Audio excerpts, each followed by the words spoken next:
Hello friends, आज हम अपने लेसन के आखिरी और फोर्थ पार्ट पे आ गए हैं और आज का हमारा थीम है सॉइल एज अ रिसोर्स। अगर हम सॉइल की एज अ रिसोर्स बात करें तो ये बहुत ही इम्पॉर्टेंट रिसोर्स है, क्योंकि एक तो ये रिन्यूएबल है और उसके साथ साथ ये हमारे पूरे के पूरे फ्लोरा किंगडम के लिए और एग्रीकल्चर सेक्टर के लिए बहुत इम्पॉर्टेंट है।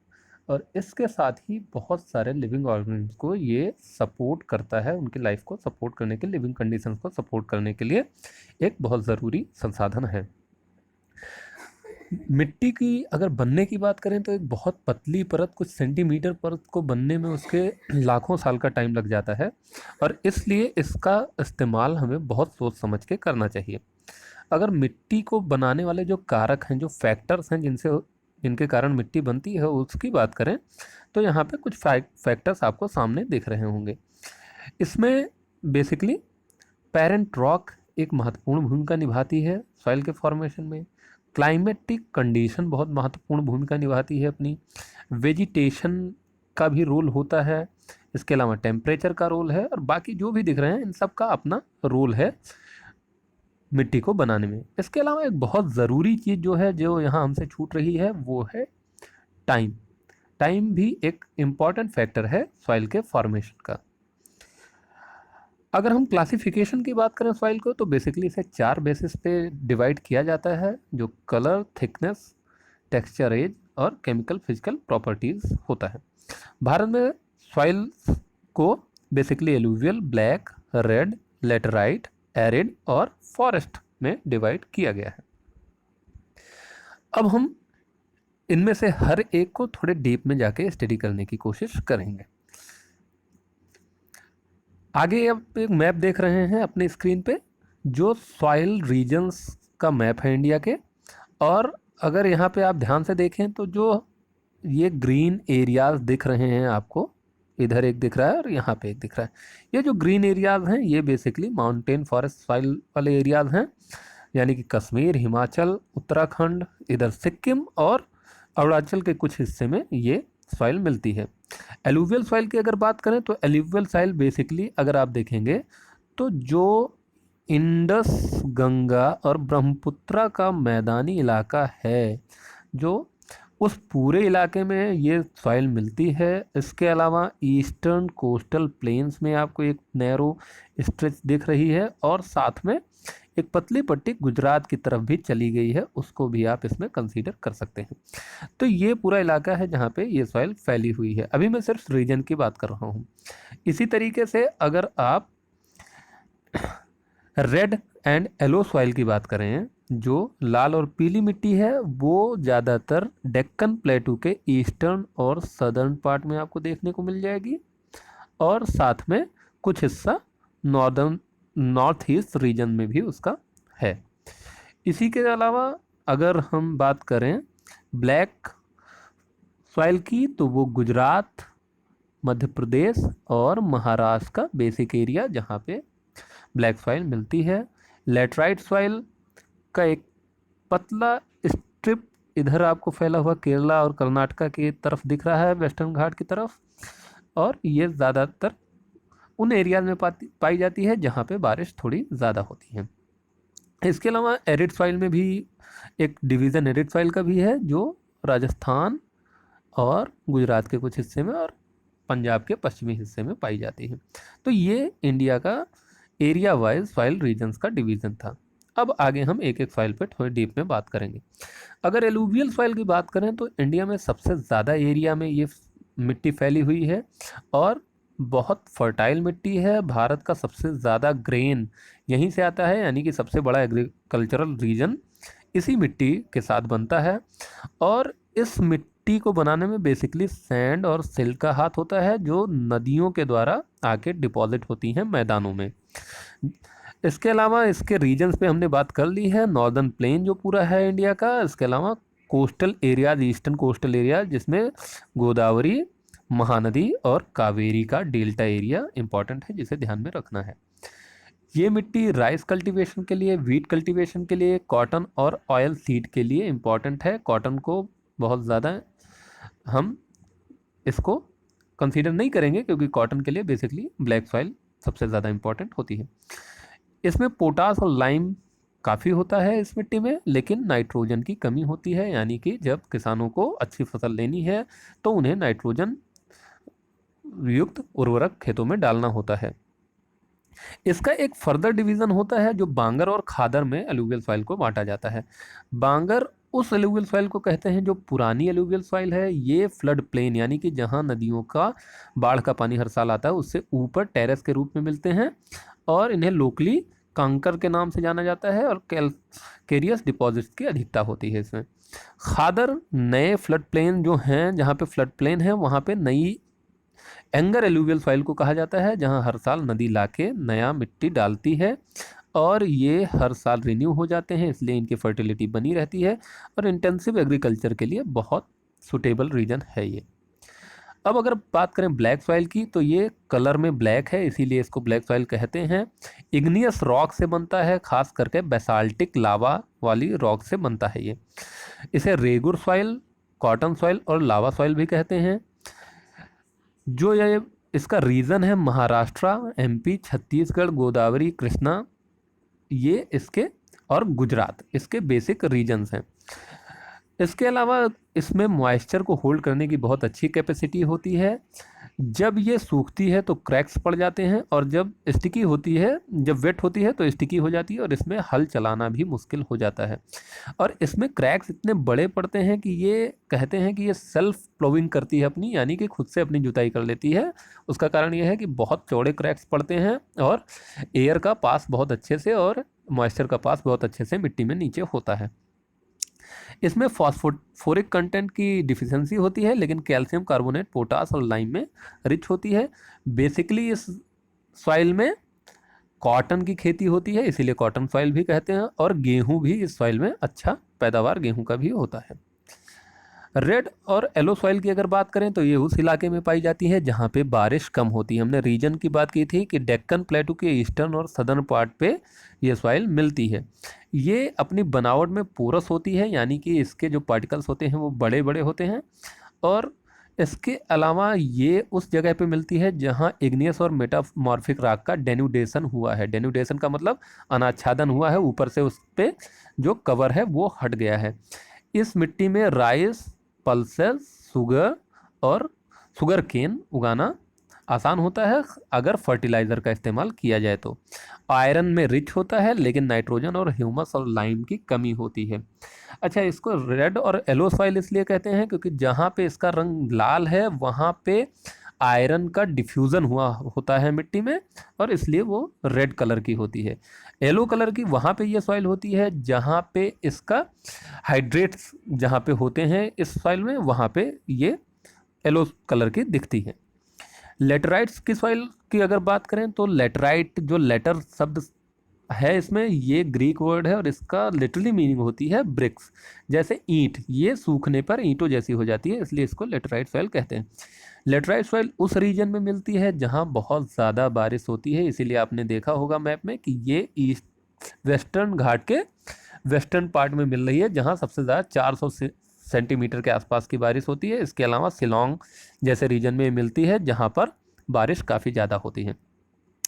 एसिडिक होती है और पोरस होती है, यानी कि इसके भी पार्टिकल्स बड़े होते हैं, और इसके अलावा इसमें लीचिंग होती है क्योंकि हैवी रेनफॉल में इसका जो ह्यूमस है और बाकी कंटेंट जो है फर्टाइल कंटेंट वो लीचिंग करके बाहर निकल जाता है और फर्टिलिटी इसकी कम हो जाती है।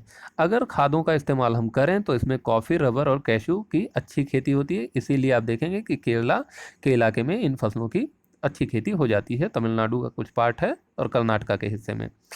आयरन कंटेंट में ये रिच होती है, लेकिन लाइम और पोटास की डिफिशियंसी होती है लेटराइट सॉइल में।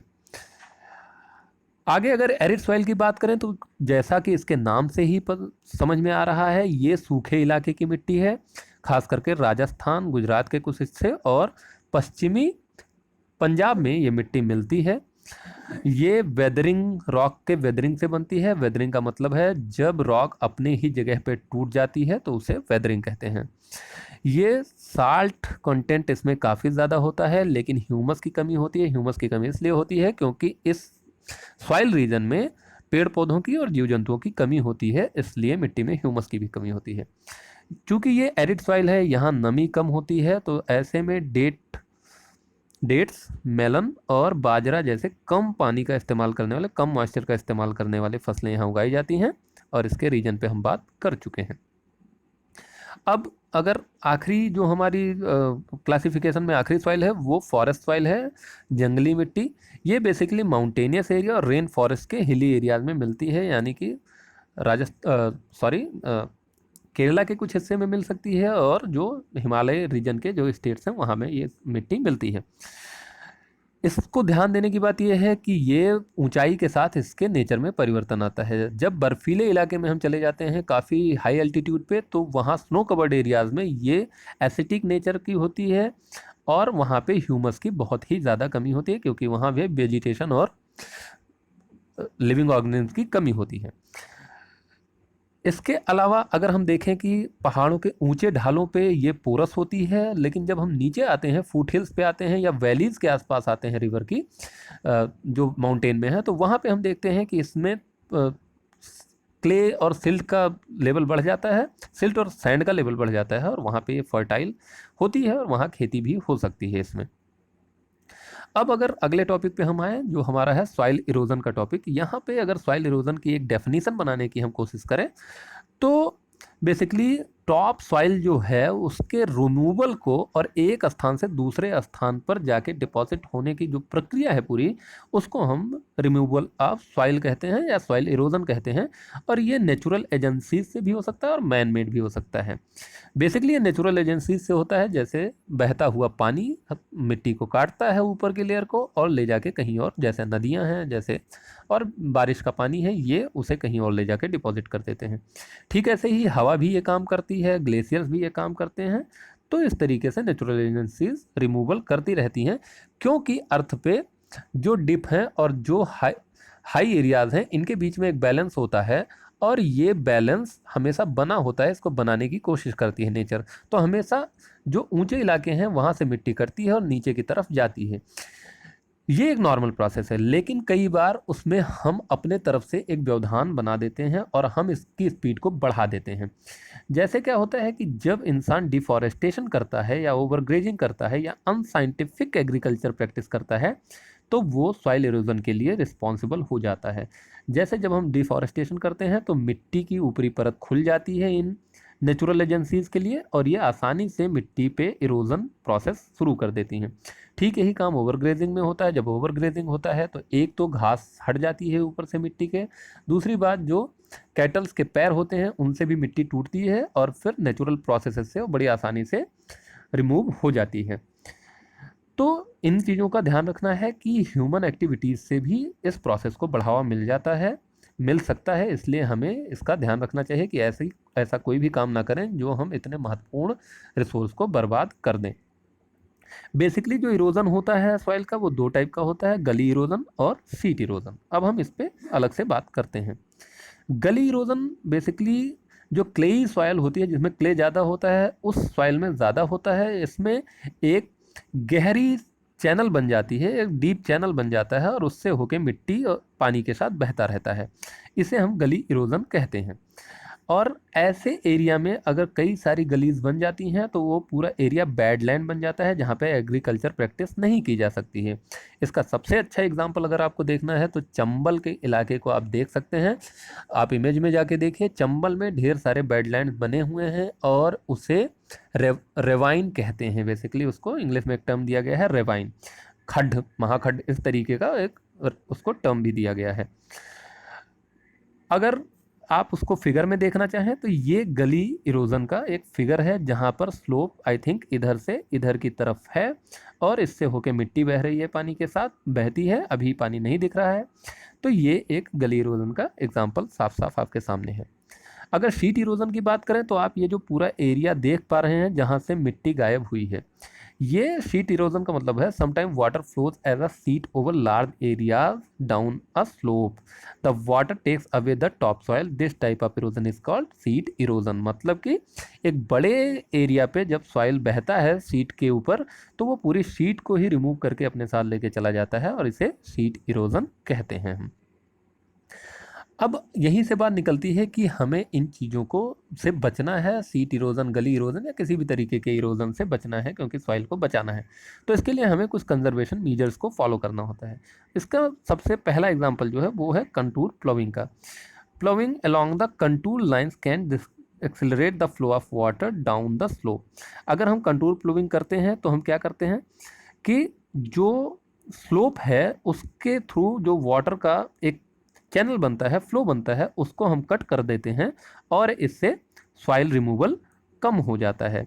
यहाँ पे आप देख पा रहे होंगे कि किस तरीके से खेतों को बनाया गया है और कोशिश की गई है कि हम उसको चेक कर पाएँ, उसके स्लोप को चेक कर पाएँ और कंट्रोल प्लोविंग कर पाएँ। इसको ऐसे समझिए कि ये आपका नॉर्मल स्लोप है। अब आप खेतों की जुताई इधर से इधर की तरफ ना करके बल्कि इस तरीके से करेंगे तो होगा क्या कि ये गलीज जो बनेंगी ये इसको एक तरीके से बैरियर बना देंगी वाटर के फ्लो के लिए और सॉइल कम रिमूव होगी यहाँ से। अगला है terrace farming. Terrace farming basically hilly areas में किया जाता है। हिली एरियाज में चूंकि स्लोप ज़्यादा होता है तो स्लोप को कट करने के लिए हम टेरेस बना देते हैं, जैसे आपके स्कूल की, आपके घर की सीढ़ी बनी होगी। हमने स्लोप को कट करने के लिए क्या किया है, टेरेसेस बना दिए हैं। और टेरेस बना के हम अलग अलग स्टेप्स पे जब खेती कर रहे होते हैं तो हम क्या करते हैं, जो उसका स्टीप स्लोप है उसको कट कर देते हैं और इससे भी सॉइल इरोजन रुक जाता है। अगला है स्ट्रिप क्रॉपिंग। ये एरिड रीजन में हम करते हैं। इसमें बड़े बड़े खेतों में हम बीच बीच में घास की पट्टियां बना देते हैं। ये जो आपको पूरा एरिया बीच बीच में हरा वाला दिख रहा है, ये घास की पट्टियां हम उगा देते हैं और ऐसे में फिर बीच में हम खेती करते हैं। फिर इधर देख रहे होंगे आप, ऐसे ही ग्रास की स्ट्रिप बना देते हैं। तो ऐसे में हवा पहले ग्रास की स्ट्रिप पे टकराती है और इसके साथ वो उसकी रफ्तार कम हो जाती है और उसका जो रिमूवल कैपेसिटी है वो घट जाती है, तो सॉइल रिमूवल कम हो जाता है और इससे भी हम सॉइल इरोजन को चेक करते हैं। आगे एक और तरीका है जो एरिड रीजन में ही इस्तेमाल होता है, जिसको कहते हैं शेल्टर बेल्ट बनाना। Planting lines of trees to create shelter. इसका मतलब होता है कि हम खेतों के किनारे जिधर से हवा ज़्यादातर समय आती है उस तरफ हम पेड़ लगा देते हैं और हवा पहले पेड़ों में टकराती है और उसके बाद खेतों में पास करती है और ऐसे में हम अपने खेतों को हवा से बचा पाते हैं और हवा हमारे खेतों को रिमूव नहीं करती, हमारे खेतों में नहीं आती है उतनी तेज़ी से और सॉइल का रिमूवल रुक जाता है, सॉइल का इरोजन चेक हो जाता है। तो ये आज हमारे लेसन के कुछ इंपॉर्टेंट टॉपिक्स थे जिनको हमने कवर किया। आशा करता हूँ कि आप सबको समझ में आए होंगे और आपने बेहतर तरीके से इसे समझा होगा। अपनी क्वेरीज आप मुझे अलग से भी पूछ सकते हैं। सबको आज के लिए थैंक यू। और ये साथ ही ये भी बता दें कि आपका ये लेसन आज ये चौथे पार्ट के साथ ख़त्म हो गया है। तो अगले वीडियो में हम फिर एक नए लेसन के साथ मिलेंगे। तब तक के लिए बाय।